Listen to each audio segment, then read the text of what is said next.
Hello. Welcome to my channel, my dear friends. My name is Avilash and I'm a trader next door.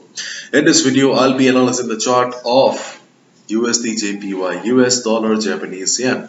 So if you're watching my videos for the first time, then please subscribe to my channel for regular market analysis and do check out the Forex analysis playlist on my YouTube channel for the analysis of other pairs like Euro USD, Gold USD, GBP USD and others. So let's get started.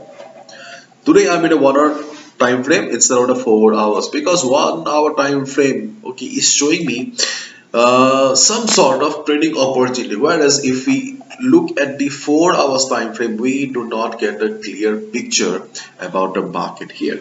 So when I was looking at the 4 hours time frame, honestly speaking, I was not very much convinced with this temporary support in the market, because after this fall we can see around 114.60 to 114.50 has been acting as a temporary support. Our market is trying to take a temporary support here.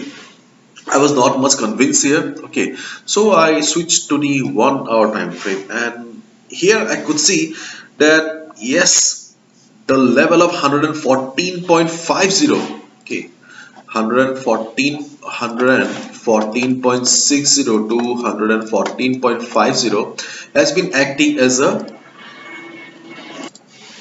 support for the market.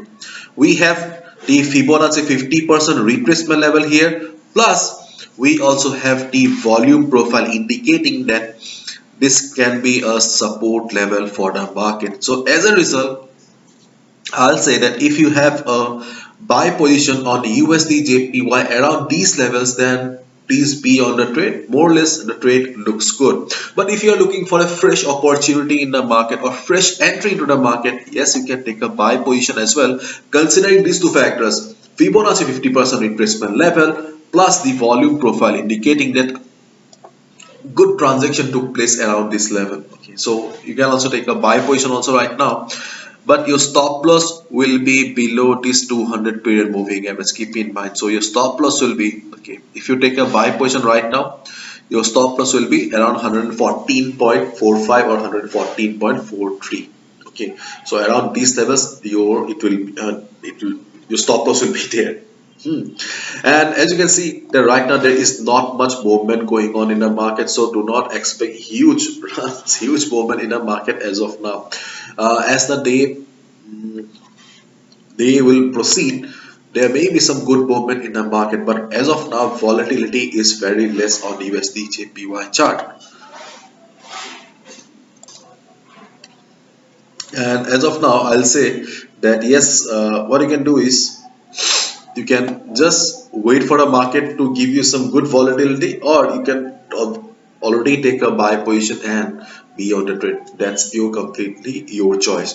And if I take you to the chart of DXY once, then in the chart of DXY there is still a small room for correction here. Okay, small room for correction here, because right now DXY is trading at 96.26 level. Okay, and it may come down to the level of 96, and already I have explained in detail about the possible movements of DXY on other videos, so I do not want to repeat the same stuff again and again. So there is a possibility that DXY may go down and reverse, okay, from 96 level. For that you may see some recovery, or sorry, you may see some selling on the chart of USD JPY. After all, there is a correlation with USD JPY and DXY. So this is the only trading opportunity I see on the chart of USD JPY right now. And to be honest, okay, if you look at pairs like Euro USD GBP USD GBP JPY, almost all the pairs are lying flat now. Okay, the movements are not good enough, not convincing enough. So if you are a beginner, if you are new to trading, then you should be just watching the market right now. Observe the market. This is not the market to trade. This is the market to observe. And moreover, NFP coming up on Friday, and as we all know, one of the biggest market driving factor. Okay, so maybe market is right now taking risk so that it can move during the NFP. Okay, let's wait and watch. Bye bye, take care. Let's see what the market brings us tomorrow. Bye bye, take care.